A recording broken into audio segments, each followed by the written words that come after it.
여러분, 한 해 동안 하나님께서 베풀어 주신 은혜 기억하면서 생활 속에 주신 열매들을 생각하면서 우리의 마음과 우리의 몸과 시간과 물질을 들여서 하나님 앞에 예배하고 감사하는 날이 추수감사절인 줄 믿습니다. 여러분, 한 해 동안 묵상해 보시기를 바랍니다. 하나님이 내게 부어주신 은혜가 어느 정도인가? 여러분, 생각을 안 하고 별 마음 없이 추수감사절 지나는 분하고 내게 베풀어 주신 은혜가 얼마나 클까?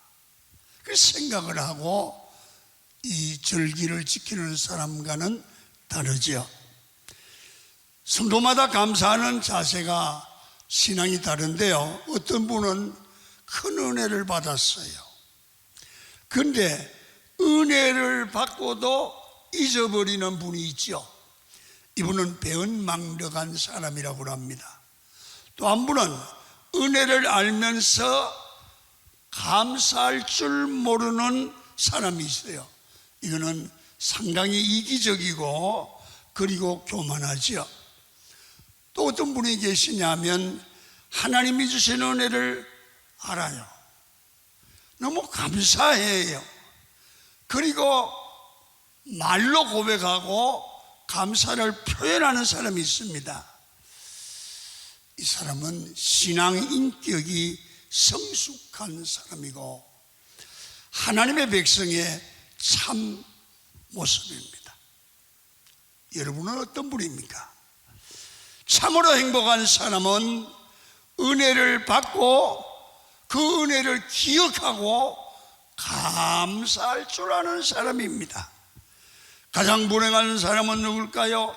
받은 은혜를 알면서도 잊어버려요. 감사할 줄 몰라요. 여러분, 내 입술에 감사가 넘치면 우리의 삶이 행복해지지만 감사를 잃어버리는 순간에 우리 삶은 상당히 불행해지게 마련입니다. 감사의 삶은 실패와 저주를 축복으로 바꾸는 그런 신앙 행동입니다. 여러분, 오늘 본문에 우리가 잘 아는 내용은 오병이어의 기적 이야기입니다.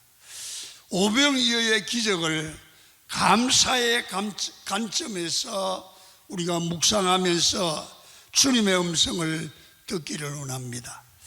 여러분, 오늘 구원받은 성도는 여기서 어떻게 감사하는 것이 바른가를 가르쳐 주죠.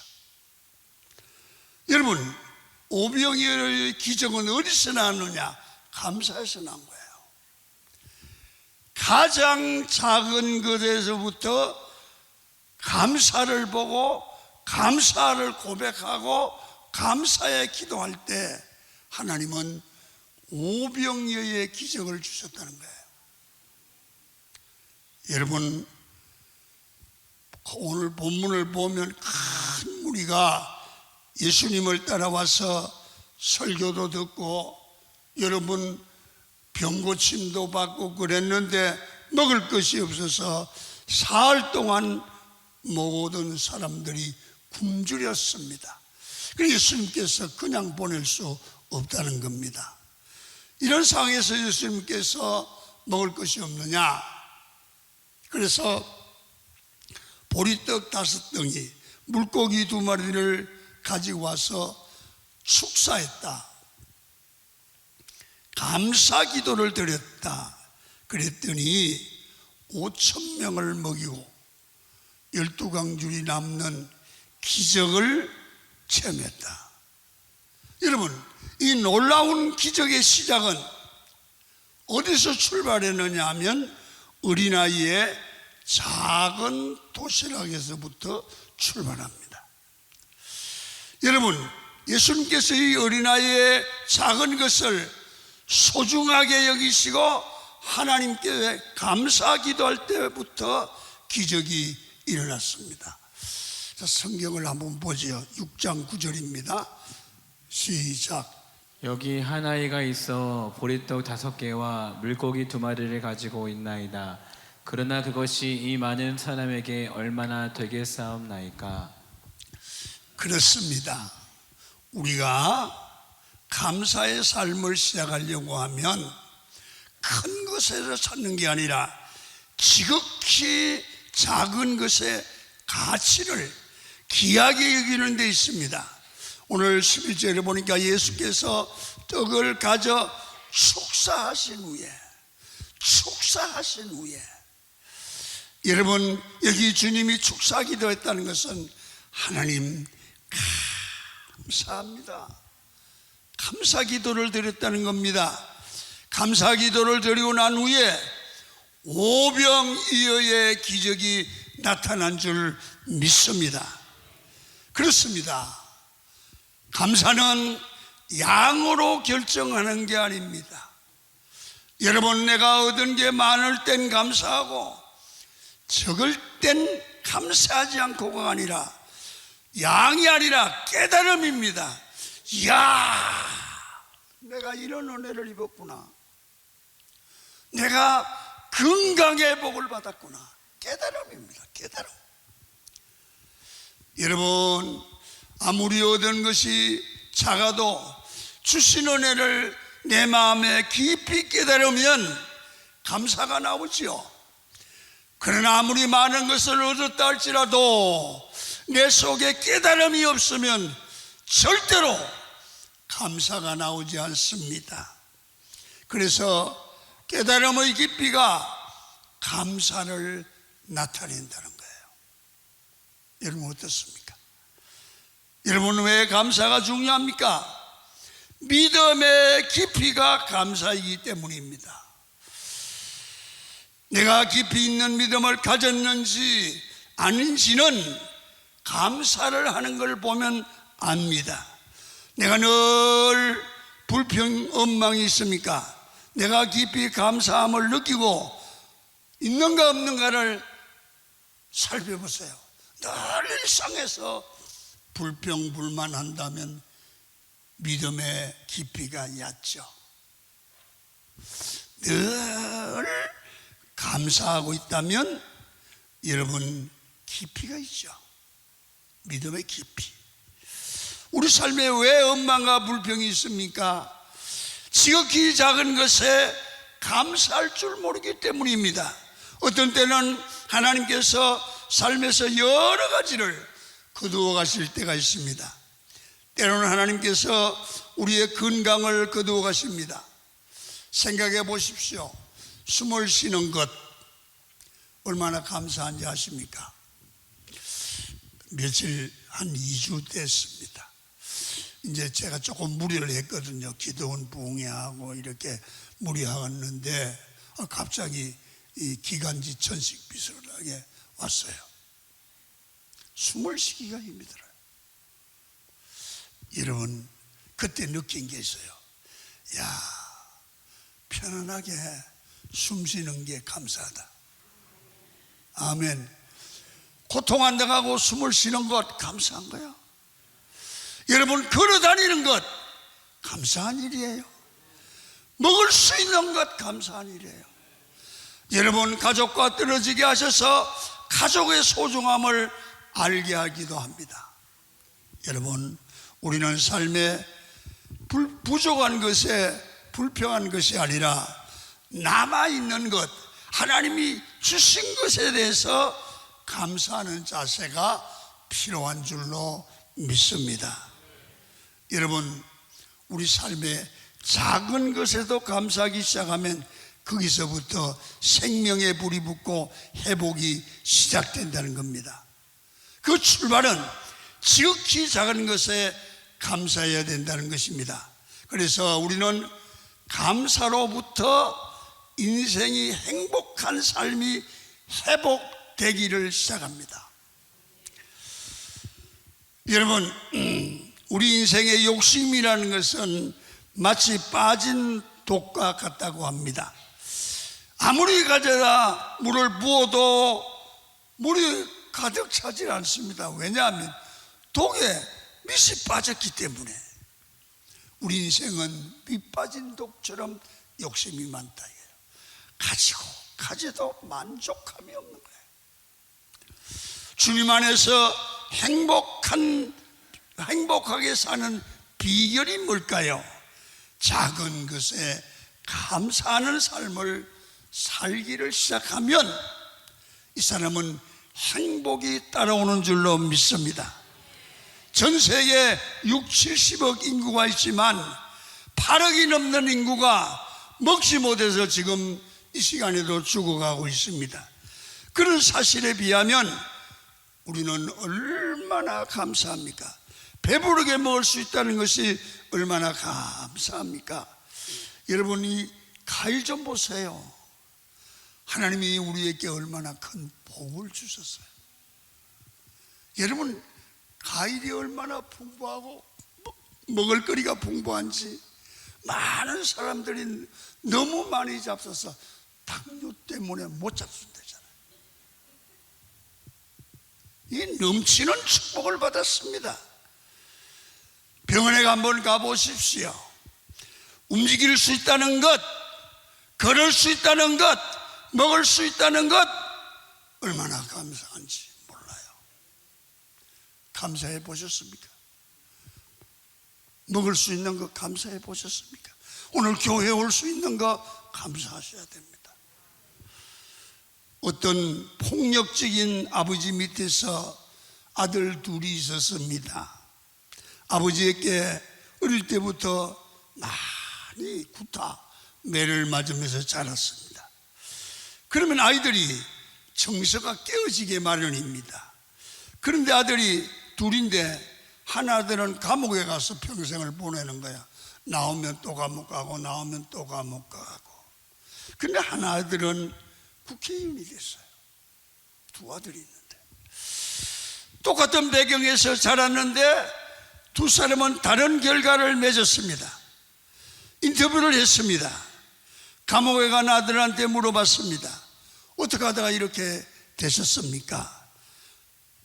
기자님, 그렇게 나쁜 아버지 밑에서 내가 바로 자랄 수 있겠습니까? 아버지 때문에 내가 이렇게 되었다는 겁니다. 평생 입에서 원망과 불평이 쏟아져 나왔습니다. 똑같은 아버지 밑에서 자란 아들, 국회의원이 된 아들에게 질문했습니다. 예, 아버지가 저렇게 하니까 나라도 정신을 차리고 저렇게 되지 말아야 되겠다 생각하고 나는 많이 더 갑절의 노력을 했습니다.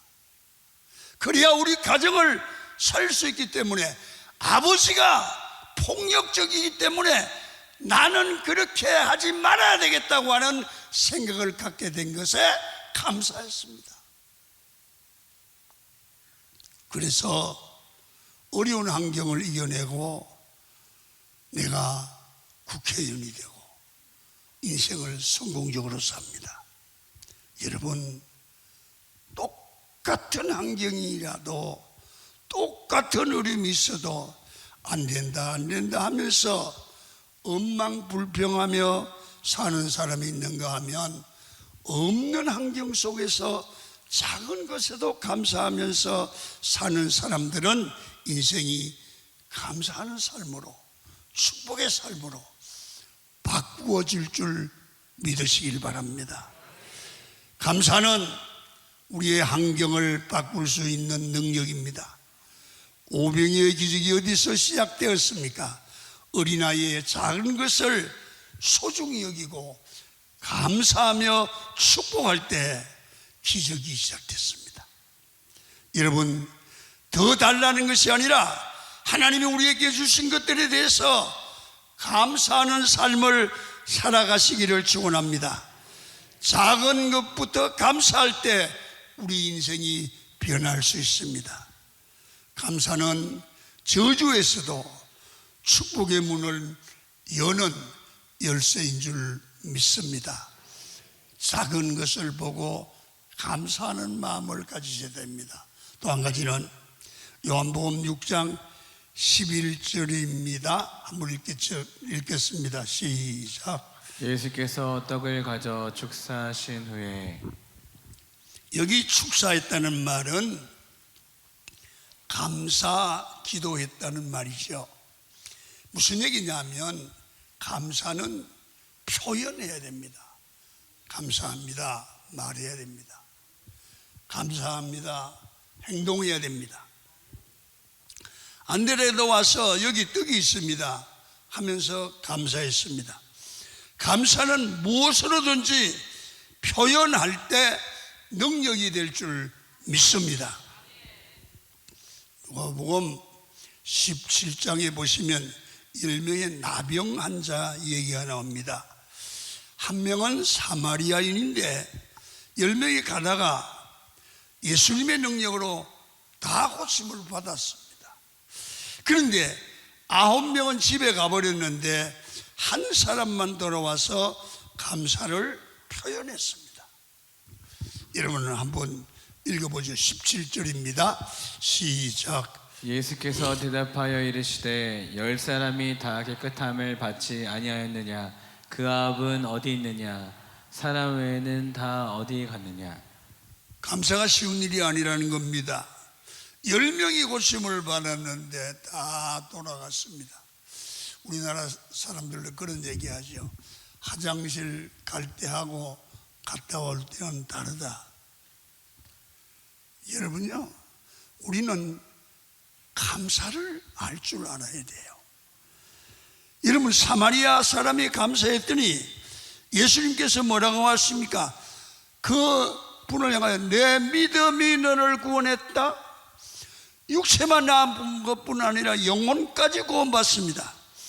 내가 가진 능력이 열이지만 감사하면 100의 능력과 복을 주실 줄 믿습니다.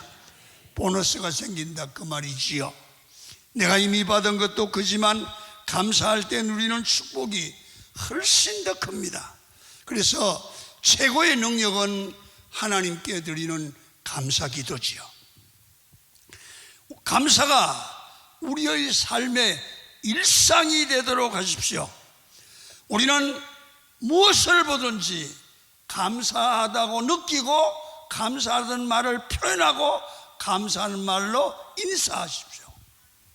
그럼 우리 환경이 바뀝니다. 여러분, 그래서 첫 번째는 표현으로 된 말로 표현해야 됩니다. 하나님은 말씀으로 온 세상 우주 만물을 창조하셨습니다. 하나님의 형상대로 지음받은 우리도 말의 능력이 대단합니다. 우리가 말하는 대로 된다는 겁니다. 평상시 그 사람의 말버릇대로 그 사람의 인생이 만들어집니다. 왜 그러냐? 우리가 말하는 것을 하나님이 다 들으시고 말한 대로 우리 삶을 만들어준다는 거죠. 그럼 말 잘해야죠. 여러분, 민수기 14장 28절 여기 그 답이 나와 있습니다. 시작. 여호와의 말씀에 내 삶을 두고 맹세하노라. 너희 말이 내 귀에 들린 대로 내가 너희에게 행하리니. 너희 말이 내게 들린 대로 하나님께서 듣는다. 하나님이 그대로 이루어진다. 여러분, 내가 만약에 죽겠다 그러면 하나님이 죽겠다는 환경을 주고 그 말이에요. 살겠다 그러면 살 수 있는 환경을 준다 그 말이에요. 내가 김한배 목사가 부흥된다 하니까 부흥을 될 줄로 믿습니다. 여러분, 내 귀에 들린 대로 행한다는 겁니다. 10명의 정탐꾼을 보십시오. 그들은 우린 죽는다, 끝났다, 그렇게 하다가 죽겠다 하니까 말한 대로 하나님이 그를 죽여주겠다는 겁니다. 여러분, 망한다 하는 사람에게 망하게 만들어주고 말았습니다. 우리의 작은 말이 얼마나 중요한지 모릅니다. 반면에 그들은 우리 밥이다, 우리의 떡이다, 우리의 먹이다, 하나님이 함께하면 반드시 승리한다. 늘 그 말을 하는 거예요. 그들이 말한 대로 하나님은 이루어 줬습니다. 여러분, 늘 엉망불평했던 이스라엘 백성은 가나안 땅에 들어가지 보지도 못하고 죽지 않습니까? 일상의 말이 얼마나 중요한지 모릅니다. 악한 사탄 마귀는 쓸데없는 이 부정적인 말을 자꾸 하게 합니다. 말 조심하기를 축원합니다. 말 때문에 복이 되고 말 때문에 화도 임하는 겁니다. 언젠가는 우리는 감사의 말, 기쁨의 말을 하는 우리 성도들로 변화되기를 축원합니다. 우리 가운데 불행하다고 느끼는 분이 계십니까? 불행 중에도 감사하면 불행이 끝나고 축복이 올 줄로 믿습니다. 그리고 내가 마음으로 감사할 마음이 생기면 말로 표현할 뿐 아니라 예배하면서 주여 감사합니다, 찬양으로, 헌물로, 헌신으로 감사를 표현해야 합니다. 여러분, 저주를 축복으로 만드는 방법이 감사라는 겁니다. 감사하면 하나님께서 큰 축복을 여러분들과 저에게 주실 줄 믿습니다.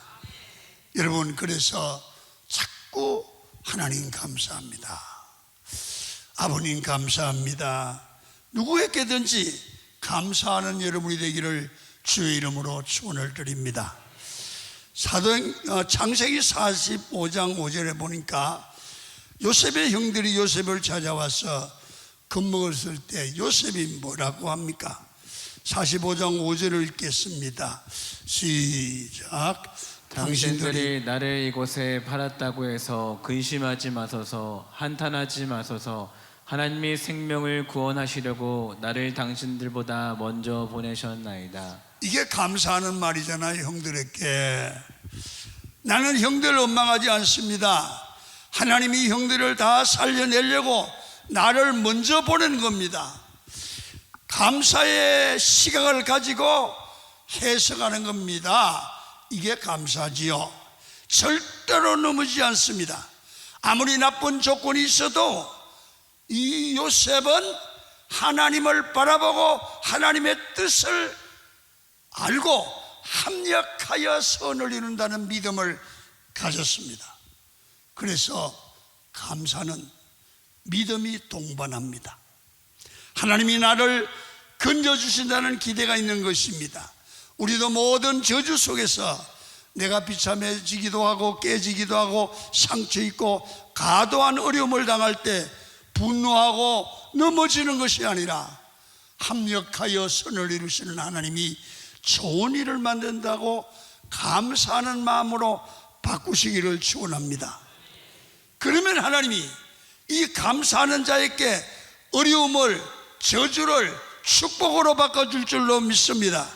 하나님이 그래도 우리를 반드시 여러 가지 여건을 통해서 하나님이 받으시는 하나님의 사람들에게는 축복을 만들어주죠. 여러분, 삶 속에서 저주 때문에 넘어지고 무너지고 깨지지 않습니까? 감사하는 하나님의 백성은 저주를 축복으로 바꾸어 주십니다. 그래서 어려움이 왔을 때는 감사하십시오. 합력하여 선을 이룰 줄 믿고 감사하십시오. 반드시 작은 것부터 감사하고 어려워도 감사하면 이상하게 이 모든 것들이 축복이 된다고 말이에요. 추수감사절 주일에 지난 2021년을 돌이켜보시면서 지금까지 지켜주신 하나님께 감사하시는 여러분이 되기를 주의 이름으로 축원을 드립니다. 기쁜 일도 있고 힘든 일도 있고 어려운 일도 있지만 모든 것이 합력하여 선을 이루신다면 어려워도 감사하십시오. 가장 작은 것부터 감사하십시오. 감사를 표현하십시오. 여러분의 앞날은 하나님이 저주를 축복으로 바꾸고 시온의 대로가 열리는 것처럼 복 주실 줄 믿습니다. 오늘 설교는 여기